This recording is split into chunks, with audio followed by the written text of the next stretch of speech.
Fala, turma, beleza? E aí, você tá gostando da Semana do Plástico, onde eu tô abordando diversos assuntos importantíssimos para você construir um projeto de molde de injeção? Espero que sim. Se sim, deixa o like aqui embaixo, se inscreve se você é novo aqui no canal e sem muita enrolação, vamos pro tutorial de hoje.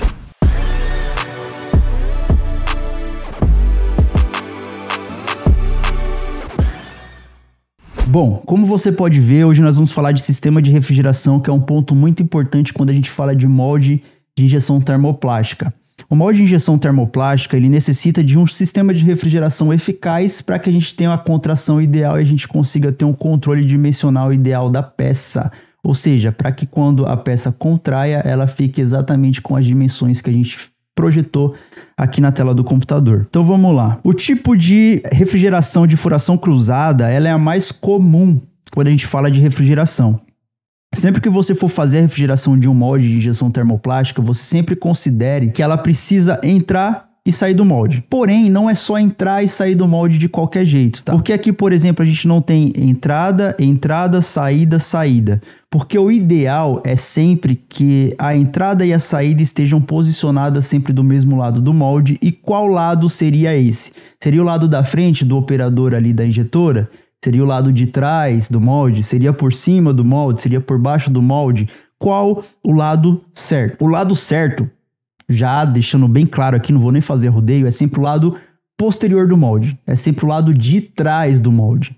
Se você colocar na frente, você está gerando ali uma restrição para o operador da máquina, tá? É de fácil acesso? Você consegue fazer manutenção? Consegue, mas geralmente as mangueiras de refrigeração da injetora estão posicionadas do lado de trás da injetora, por conta disso facilita ali a manutenção, o manuseio sempre do lado de trás. A injetora geralmente ela tem duas portas, a porta da frente, que fica ali do lado do painel da máquina, e a porta de trás, que é onde a gente coloca entrada e saída, os engates de água ali. Se você colocar por cima é errado? Não, não é errado, mas se tiver vazamento, a água vai escorrer para dentro da cavidade e vai gerar manchas na peça, então não é muito legal você colocar do lado de cima. E o lado de baixo também a gente dificulta a manutenção, por quê? Porque o lado de baixo do molde, a água pode escorrer ali dependendo de como a peça é ejetada e tal, e também não vai ficar legal porque vai ficar molhando o produto, vai fazer uma bagunça e o acesso também para a manutenção é difícil. Por conta disso, se estabeleceu que o lado ideal de entrada e saída de água é sempre o lado de trás do molde, então sempre considere isso. Então você vai sempre ver as ligações dos furos de entrada e saída dessas formas aqui, ó, dessas duas formas.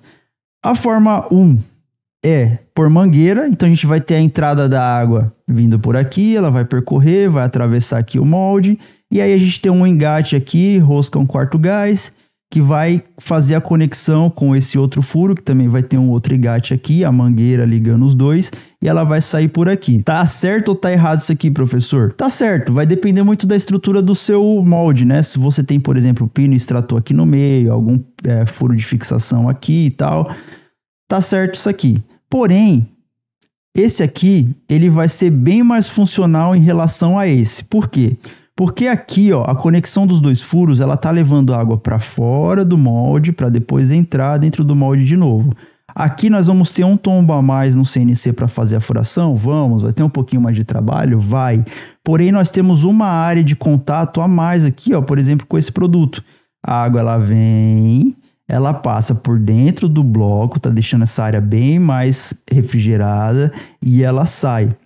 O que vai fazer você definir os pontos de contato da furação em relação ao produto é a simulação plástica que você fez.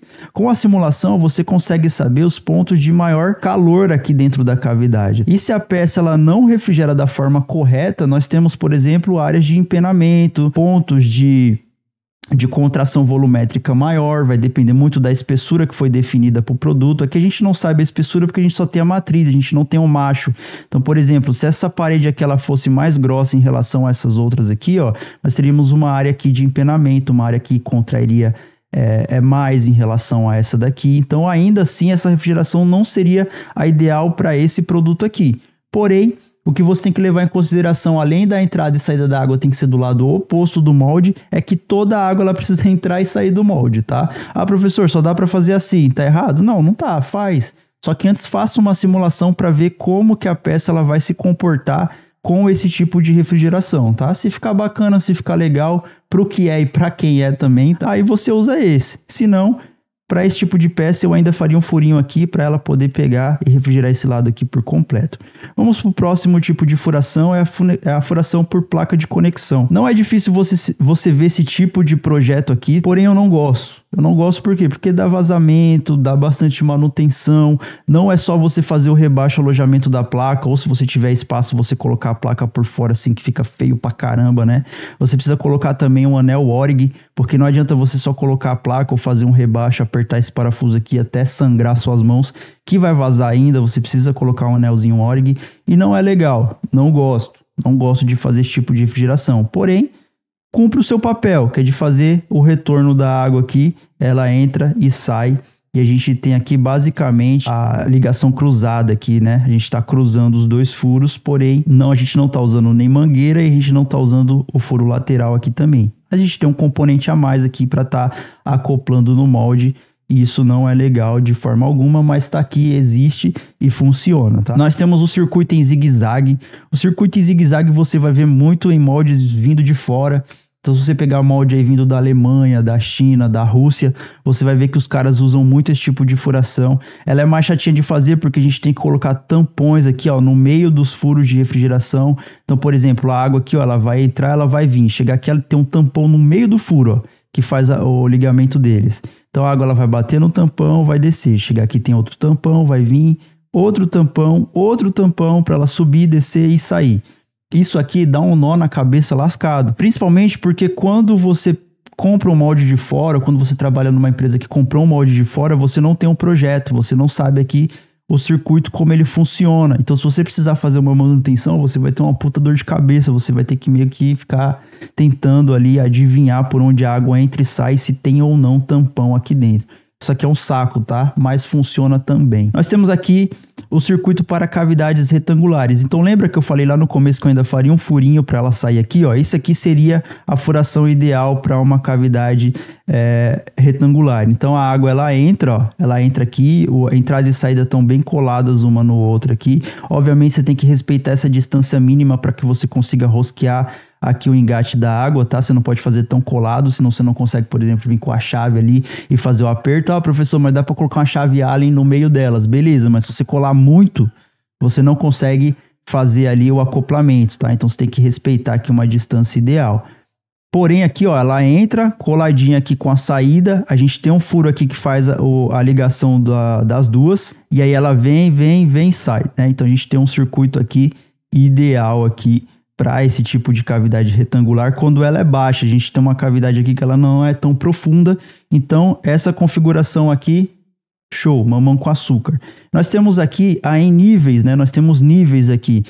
O circuito é basicamente o mesmo, porém a cavidade ela é profunda. Então, se você fizer só um circuito, ela vai refrigerar, por exemplo, aqui a base, onde está o fechamento, aqui a boca nesse caso aqui do pote, e a parte de baixo ela vai esquentar muito, porque a água não vai, um circuito só, furo de 8, de 10 milímetros, não é o suficiente para refrigerar todo o bloco. Então, você precisa fazer níveis de entrada e saída com o mesmo desenho aqui, ó, com o mesmo diagrama, para que ela consiga refrigerar toda a cavidade por igual, tá? Lembrando que se a cavidade ela tem um ângulo aqui, ó, o produto ele vai afunilando, o ideal é que a refrigeração ela vá sempre acompanhando aqui o ângulo da peça para que ela não fique tão afastada, tá? E você tenha uma eficiência menor aqui na refrigeração.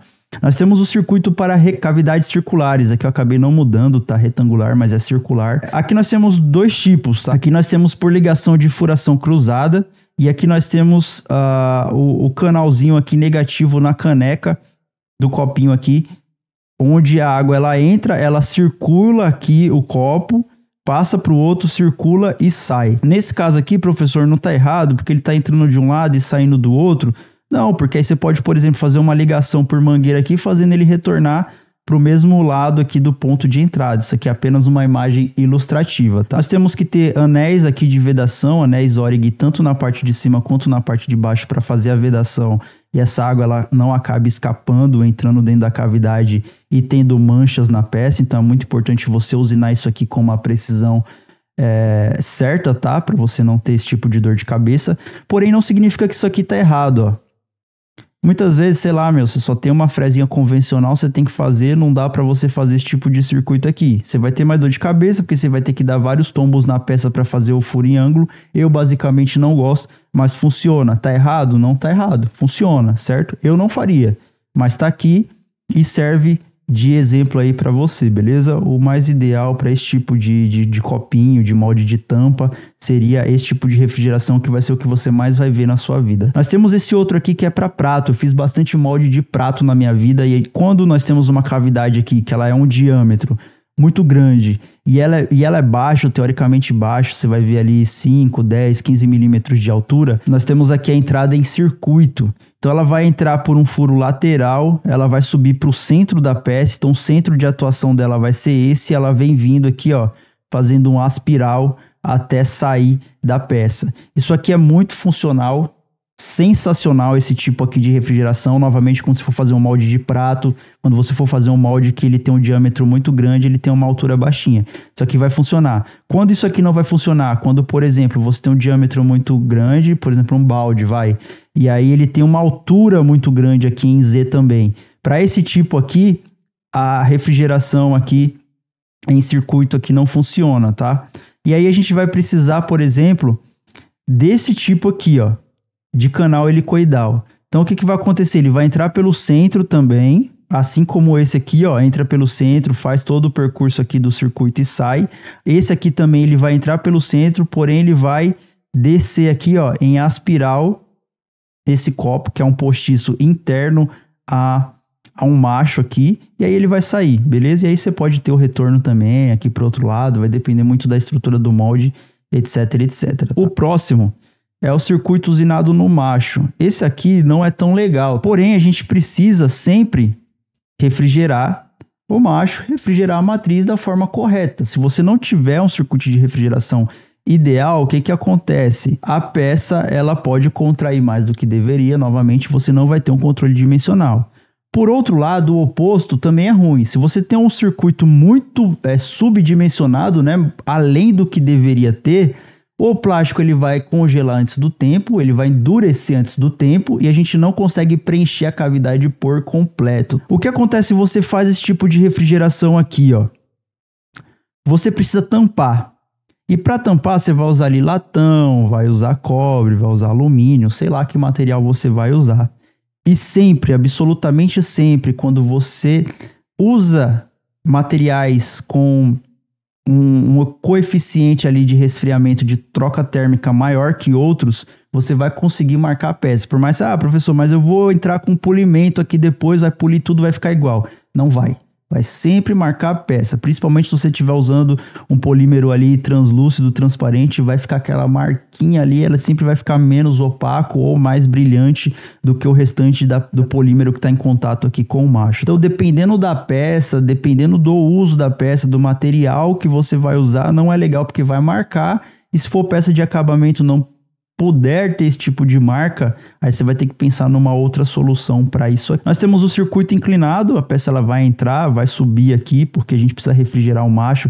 Geralmente você vai usar esse tipo de refrigeração aqui em peças que a gente tem um design aqui formado por curvas sinuosas, né? Que não tem muito o que fazer, não dá para você entrar com aspiral, porque, por exemplo, um aspiral ele entraria reto e ficaria muito longe aqui dessas áreas, então não ficaria legal. Nesse caso aqui a gente consegue vir com o furo inclinado, subindo e descendo o mais próximo possível aqui da parede do produto. Ainda assim não é ideal. O ideal mesmo, agora com as novas tecnologias, a gente consegue literalmente desenhar um circuito adequado para esse tipo aqui de design, e a gente consegue fazer, por exemplo, dependendo do tamanho do postiço, por impressão 3D de aço, tá? De metal. Então a gente consegue fazer o processo ali, ela já sai com o circuito de refrigeração certinho. E aí depois é só fazer o acabamento externo no CNC e pronto, tá? Mamão com açúcar. Mas enquanto ainda esse tipo de tecnologia está inacessível para a maioria das pessoas, das empresas, esse aqui seria o jeito mais funcional, vamos dizer assim. Nós temos o circuito em cascata com lâmina. O que acontece? Nós temos um furo central aqui para esse projeto aqui de pote. E aí nós temos 3 furos centrais, porque esse aqui é mais largo, esse aqui é mais estreitinho aqui. A gente tem um único furo, por exemplo, aqueles potinhos de de alho triturado que você vê muito no mercado, esse molde, geralmente a gente faz a refrigeração dessa forma aqui. Então nós temos uma lâmina no centro de cada furo, a água ela entra, ela bate na lâmina e sobe. Porém a lâmina ela não tampa completamente o furo, ela só vai até aqui o início do ângulo da broca. Então ela sobe por cima da lâmina, desce, sobe, desce e sai. É muito útil, muito funcional. Qual é o jeito correto? Sempre você posicionar a lâmina perpendicular à entrada aqui do furo de água, tá? Nunca aqui paralelo à entrada, porque senão a água ela vai entrar, vai passar por um lado, vai passar por o outro e não vai subir aqui, ó, e fazer o percurso que ela deveria fazer. Então sempre perpendicular ao furo de entrada e saída, posicionamento da lâmina. Nós temos aqui a refrigeração com materiais alternativos, né? Quando você vai usar isso e como funciona isso? Por exemplo, quando você tem um canto, um ponto da peça onde você não consegue passar um furo de refrigeração. Então esse é um ponto crítico para essa peça, por exemplo. Aqui se não tiver uma refrigeração boa, ele vai empenar, ele vai quebrar, ele vai, sei lá, o que vai acontecer com ele aqui, tá? E você não consegue passar um furo aqui porque tem um pino extrator, tem um parafuso aqui de fixação e você precisa muito refrigerar esse ponto determinado da peça. Então, o que você faz? Indução. Então, o furo ele vai passar por trás, ele vai entrar em contato, como, por exemplo, esse bloco todo aqui está sendo refrigerado, esse ponto aqui não está sendo refrigerado. O contato desse bloco com esse material, geralmente materiais de alta condutividade térmica, o mais usado que a gente vê é o cobre berílio, tá? Então ele tem uma capacidade de congelar muito maior em relação a esse material aqui, por exemplo, que deve ser um P20 da vida. Ele gela muito mais do que esse material aqui. Então ele em contato com esse material não precisa passar furo de água por dentro dele. Só o toque aqui, ó, de um com o outro já vai fazer ele gelar o suficiente para refrigerar esse ponto. Então você pode usar materiais alternativos para estar fazendo uma refrigeração por contato. E é muito eficiente, a gente vê muito também aí nos moldes da vida, beleza? Nós temos aqui a refrigeração de elementos móveis para finalizar. Então, quando a gente tem um ponto aqui, uma gavetinha que vai formar o produto, por exemplo, aqui está formando a rosca de um produto. Se a gente não refrigerar esse ponto, e não teria como a gente refrigerar esse ponto por conta da gaveta, não tem como a gente passar um furo aqui refrigerando esse gargalo aqui, por exemplo, porque a gente tem uma gaveta. Nesse caso, a gente coloca a refrigeração dentro da gaveta.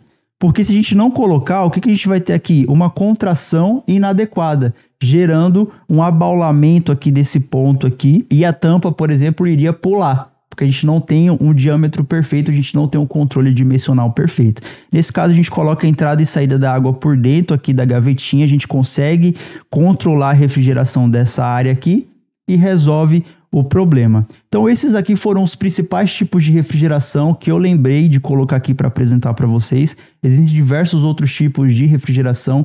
Não existe teoricamente certo ou errado desde que você siga essas premissas de sempre colocar a entrada e saída do lado certo do molde e sempre se preocupar com que a refrigeração cumpra o seu papel, que é de controlar ali a contração correta e o dimensional correto do plástico. Façam sempre simulações de refrigeração para você saber se a refrigeração que você desenvolveu está adequada para o polímero que você está usando, beleza? E se você quer aprender a fazer esse tipo de simulação, nós temos o curso de simulação de peças plásticas que está aqui na descrição também e você vai conseguir um cupomzinho de desconto especial nesses próximos dias aqui também, beleza?